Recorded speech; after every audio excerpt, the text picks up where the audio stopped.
ಕೊಪ್ಪಳ ಜಿಲ್ಲಾ ಕಾನೂನು ಸೇವೆಗಳ ಪ್ರಾಧಿಕಾರದಿಂದ ಅರೆಕಾಲಿಕ ಕಾನೂನು ಸ್ವಯಂ ಸೇವಕರ 3 ದಿನಗಳ ತರಬೇತಿ ಕಾರ್ಯಾಗಾರಕ್ಕೆ ಜಿಲ್ಲಾ ಕಾನೂನು ಸೇವಾ ಪ್ರಾಧಿಕಾರದ ಅಧ್ಯಕ್ಷ ಸಿ ಚಂದ್ರಶೇಖರ್ ನಿನ್ನೆ ಚಾಲನೆ ನೀಡಿದರು.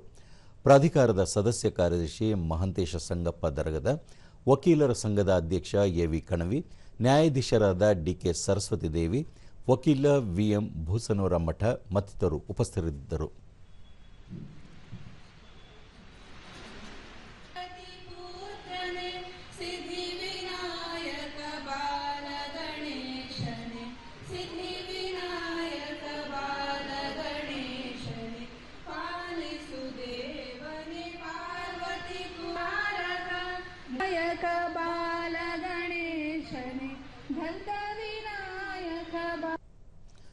ಬಳಿಕ ಸಿ ಚಂದ್ರಶೇಖರ್, ಸಾರ್ವಜನಿಕರಿಗೆ ಸಾಮಾನ್ಯ ಕಾನೂನುಗಳ ತಿಳುವಳಿಕೆ ನೀಡುವುದು ಅಗತ್ಯವಾಗಿದೆ.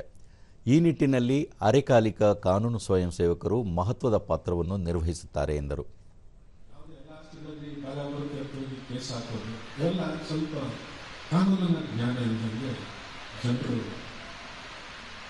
ವರ್ತನೆ ಮಾಡ್ತಾ ಇರೋದ್ರಿಂದ ಅಥವಾ ತಪ್ಪು ತಿಳುವಳಿಕೆ ರಾಜ್ಯಗಳನ್ನು ಮಾಡ್ತಾ ಇರೋದ್ರಿಂದ ಅವರಿಗೆ ಸರಿಯಾದ ಮಾಹಿತಿಯನ್ನು ನೀವು ನಮ್ಮ ಪರವಾಗಿ ಕೊಡಬೇಕಾಗಿದೆ.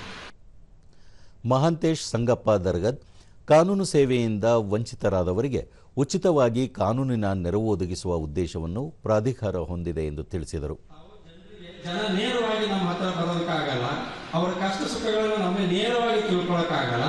ತಾವುಗಳ ಮೂಲಕ ಅವರ ಕಷ್ಟಗಳಿಗೆ ಪರಿಹಾರವಾಗಿ ಮತ್ತು ಕಾನೂನಿನಲ್ಲಿ ಅವರಿಗೆ ಸಿಗಬೇಕಾದಂಥ ಸೌಲಭ್ಯಗಳನ್ನು ಕೊಡಿಸಬೇಕಾಗುತ್ತೆ. ಅಂಥ ಕೆಲಸವನ್ನು ತಾವುಗಳೆಲ್ಲ ಮಾಡ್ತೀರಿ. ತುಂಬಾ ಒಳ್ಳೆಯ ಕೆಲಸಗಳನ್ನೆಲ್ಲ ಆಯ್ಕೆ ಮಾಡಿಕೊಂಡಿದ್ದೀರಿ. ಎವಿ ಕಣವಿ, ಜನಸಾಮಾನ್ಯರ ಮನೆ ಬಾಗಿಲಿಗೆ ಕಾನೂನು ಸೇವೆ ತಲುಪುವುದು ಅಗತ್ಯವಾಗಿದೆ. ಆಸಕ್ತರು ಹಾಗೂ ತಳ ಸಮುದಾಯಗಳಿಗೆ ಈ ಸೇವೆಗಳು ದೊರೆಯಬೇಕು ಎಂದು ಹೇಳಿದರು. ನೋಡಿ, ಇವತ್ತು ಕಾನೂನು ಸೇವೆ ಯಾಕೆಷ್ಟು ಈ ದೇಶದಲ್ಲಿ ಬದಲಾವಣೆ ತರಕ್ಕೆ ಪ್ರಯತ್ನ ಮಾಡಿದ್ರೆ ಸಾವಿರಾರು ಪ್ರಕರಣ ರಾಜ್ಯ ಆಗ್ತದೆ. ಇವತ್ತು ಆ ಪ್ರಕರಣಗಳ ಮೂಲ ಉದ್ದೇಶ ಏನಂದ್ರೆ, ಕಾನೂನು ಸೇವೆ ಮೂಲ ಉದ್ದೇಶನೇ ಜನಸಾಮಾನ್ಯರಿಗೆ ಶೀಘ್ರವಾಗಿ ನ್ಯಾಯ